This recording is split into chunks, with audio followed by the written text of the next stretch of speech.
Welcome to the MeidasTouch Network. I'm Ben Meiselas. We have here today Jake Auchincloss, Democratic Congressman from Massachusetts. Congressman, welcome to the show. Terrific to be on.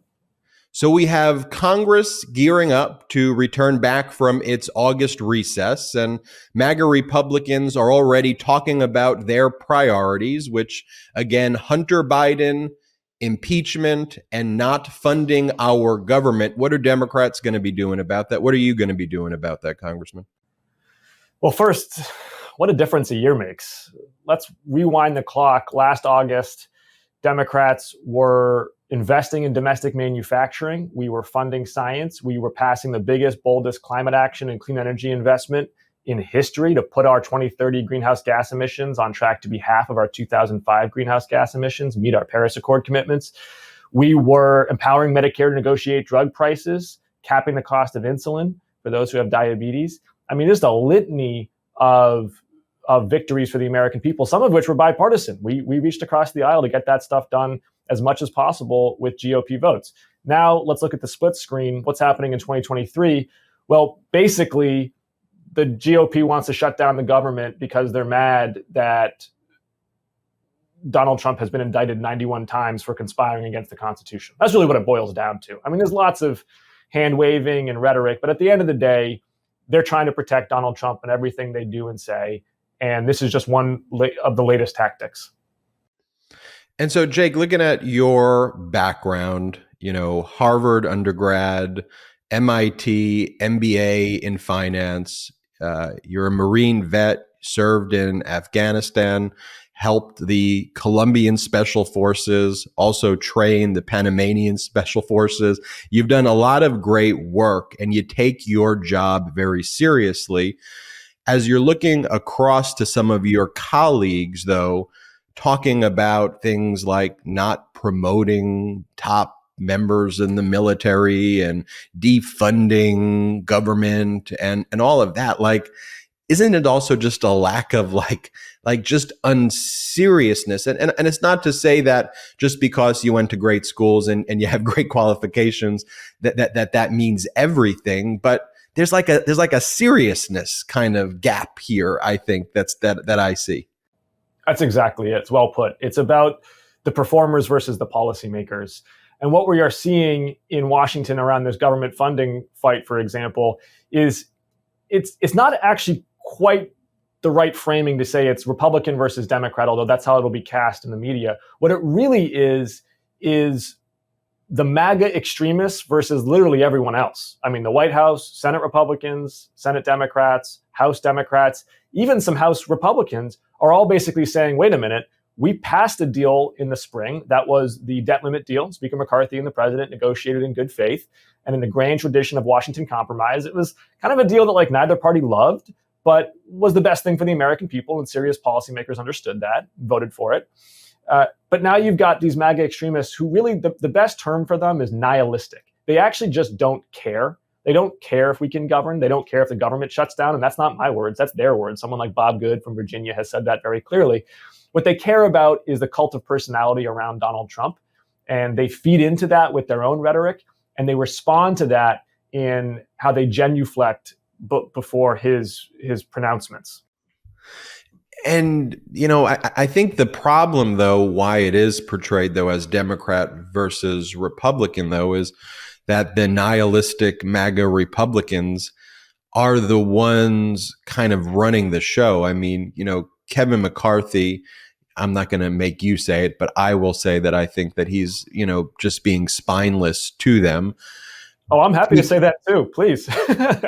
well, then let's get into it, because why? Like he is spineless, right? He's incredibly spineless, and he's allowed the party to be captured by MAGA. So, in my view, the Speaker of the House has three jobs at the end of the day. The first job is support and defend the Constitution of the United States. The second job is to stand up for the prerogatives of the House of Representatives as an institution relative to the Senate, relative to the presidency. And the third job is count to 218. And Speaker McCarthy is bad at all three of those jobs. He failed to protect and support the Constitution of the United States on January 6th when he voted to decertify the election results and an abrogation of his responsibilities. He does not stand up for the House prerogatives relative to the Senate or the White House because he's failing to pass the bills that give us leverage in our negotiations with the Senate and certainly with the White House. And finally, he can't count to 218. And he could count to 218 if he would just reach across the aisle to work with Democrats. There's the votes there for some really important policy, whether we're talking about guns or immigration or healthcare. There are votes to be had if he would just reach across the aisle. And we did that last term. This is not academic. Like, if you look at what happened in the 117th Congress, Democrats reached across the aisle to pass infrastructure. Democrats reached across the aisle to support domestic manufacturing, did the same thing on guns, did the same thing on Electoral Count Act reform to help heal our democracy, did the same thing on Ukraine aid. There's a long track record in the recent political memory of how to do bipartisan work in the House. This is not some academic exercise. And Speaker McCarthy has responded to that template by saying, no thanks. I'm going to actually work with Marjorie Taylor Greene instead. Yeah, and then you have MAGA Republicans who, they create, the select committees like the weaponization committee or the select committee on the Chinese Communist Party, which, by the way, you are a member of. And it's like, okay, well then, can we deal with real kind of weaponization? Could we talk about things like Jared Kushner and what Donald Trump's doing? It's like, no. We're just going to make up fake conspiracies and fake whistleblowers. But speaking of the select committee that you serve on, the Chinese Communist Party Select Committee, a lot of serious work needs to be done. I think most Americans agree that there is a real threat there and serious investigations need to take place. But where MAGA Republicans are relying on whistleblowers who they claim are credible whistleblowers who turn out to be indicted spies of China, among other countries, that would seem to be something the committee that you would be on, or you're on, would be interested in, right? But MAGA Republicans don't care about that. The Republicans basically have invited a James Bond villain to come testify about Joe Biden. I mean, this guy's been an arms dealer for various despotic regimes. He's alleged with highly credible evidence to be a Chinese spy. And they seem to think that he is a witness that Congress should be listening to about the goings-on of the administration. So it would be laughable if it weren't so important for our democracy. But let's dig deeper onto the weaponization one, too. I do want to talk about the China Select Committee. But on the weaponization one, I'm glad you raised that issue, because we actually have to be very concerned about the weaponization of government. But it's in almost a Kafkaesque way. It's almost the exact opposite of what's being framed. If you look at what's happening in MAGA world right now, at the Heritage Foundation in Washington, D.C., also in Texas, at several well-funded organizations, they are creating a MAGA administration in waiting. They have got tens of millions of dollars. They have a bunch of staff on payroll, and they've got lawyers and lobbyists who are going through every single line item of the federal code to figure out how the next MAGA president, whether it's Trump or somebody else, could weaponize the civil service towards political ends, could undermine the firewall between the Department of Justice and the White House, who could erode civil-military relations, who could violate the impoundment clause of federal law that allows the president basically to ignore congressional directives related to spending. A bunch of wonky stuff, but super important, because what it suggests is if Donald Trump were reelected, or if DeSantis, or if Vivek or any of these clowns were put in office, they would have a highly prepared, highly proficient group of people ready to really try to weaponize the government in an actual way. This would not be what we saw in 2016, which was a wholly unprepared administration. This would be an administration that actually was quite well prepared. Speaking about the Heritage Foundation, they just put out a report called Unhyphenated Conservatism, and they're still claiming that they are conservative, but whether we're talking about economics as an MIT MBA in finance, I don't think there's anything conservative about their spending or what MAGA Republicans are doing. I don't think there's anything conservative about singing songs with January 6th insurrectionists or sending congressional delegations to just party with them, among other conduct. Like, it's just very bizarre behavior. And, when large media networks refer to them as conservative, I just think it's a misnomer that they're conservative. I mean, do you see that? Do you still refer to them as conservative? Do you see there's just nothing conservative about them, I think. It's a good point. And you're, I think, 100% right. The Heritage Foundation is no longer, it used to be sort of the libertarian wing the strong military wing of the Reagan Revolution. Right? That's how I think about it, at least how it used to be. It's now unabashedly the nationalist conservative element of it. And you're right that what people used to ascribe to conservatism, this idea of a small government, restrained government,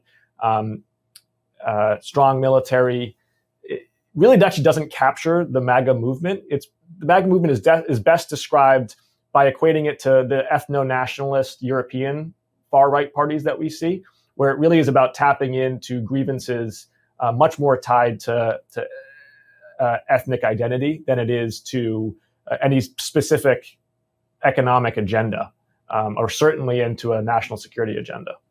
One of the things you recently wrote, I saw on social media, is you say, if you want to know what Vladimir Putin's strategy is in Ukraine and just in general, it's just MAGA wins, and right. MAGA is basically parroting his talking points, either just being duped into doing it or they agree with it and just utterly embrace it. But how real is the threat that you have colleagues in the Republican Party, MAGA, who appear to be taking marching orders, at least in their conduct, from Vladimir Putin?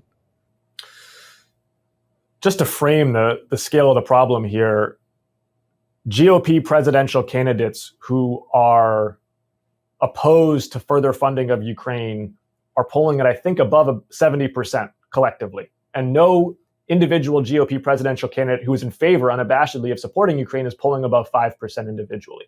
So it's actually not even close right now. The GOP is almost certainly going to nominate somebody who is pro-Putin in their foreign policy. There's good news here against that backdrop of horrendous news. The good news is that to date, Congress has withstood that pro-Putin pressure. For example, we saw some amendments put forward under the defense budget that were about cutting aid to Ukraine. They failed 1/3 to 2/3 in the House, roughly, maybe even 25% to 75%. Those are strong numbers. What we're going to have to see, though, is whether the Ukraine aid package that comes up this fall can pass with strong bipartisan majorities in the House and the Senate. I think that they can. But again, it's going to require Speaker McCarthy to demonstrate that sort of above partisanship leadership that we have yet to see from him, because the votes actually are there. He just has to navigate past his MAGA extremism. But we cannot cut and run from Ukraine. They are in the midst of a counteroffensive. They can win if they are given the support and the materiel that they need. And they need to win, because this is not solely about the humanitarian catastrophe in Ukraine. It's not solely about the integrity of Europe and the strength of NATO. It's also about the kind of world we want the 21st century to be. Is it a world where might makes right, where dictators have their say? Or is it a world where the United States stands with freedom and democracy?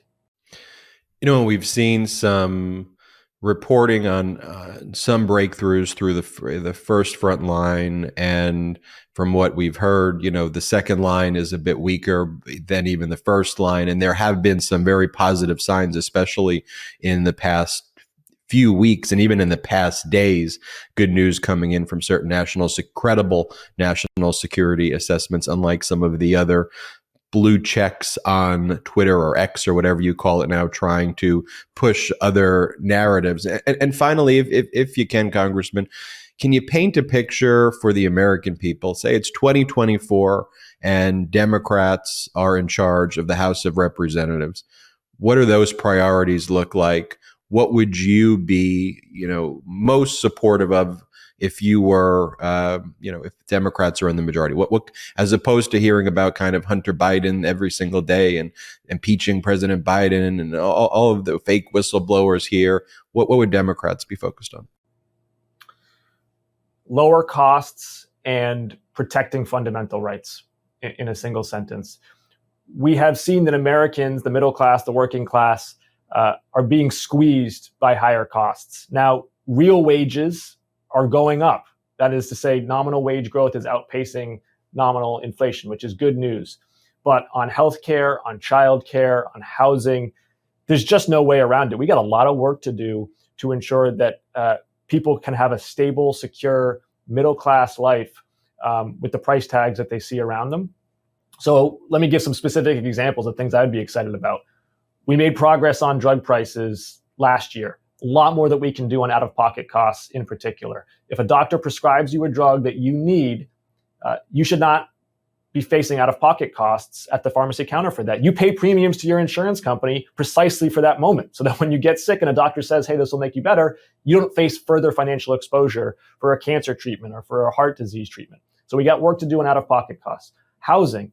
In my home state of Massachusetts, we got to build hundreds of thousands of new multifamily housing units because we need a supply-side solution for the housing crisis that we're in. Childcare. One of the silver linings of the pandemic was the direct-to-provider grants that the American Rescue Plan enabled, in which we directly supported our 0 to 5 childcare providers with money that allowed them to hire, with good wages, teachers on a stable contract and to expand the number of slots they offered to families. Let's continue doing that to make childcare more affordable. What it really boils down to is we want to lower costs to make the middle class a more stable existence. And then number two is just protect the rights that have been under assault. Women's right to reproductive health care, the right, and I use that word deliberately, the right to feel safe in public places, whether schools or synagogues or the grocery store, from gun violence. We hear a lot about the gun lobby's distorted interpretation of what the Second Amendment rights are. What we don't hear about is people's basic right just to be safe when they go outside of their door. And we are going to defend that as well. Congressman Jake Auchincloss, thank you so much for joining us here on the MeidasTouch Network, and hope you come back. Great to be with you. Everybody, make sure you hit subscribe on the YouTube channel, on our way to 2 million subscribers. And for more breaking news, check out MeidasTouch.com. Have a great day. Hey, Meidas Mighty. Love this report? Continue the conversation by following us on Instagram @MeidasTouch to keep up with the most important news of the day. What are you waiting for? Follow us now.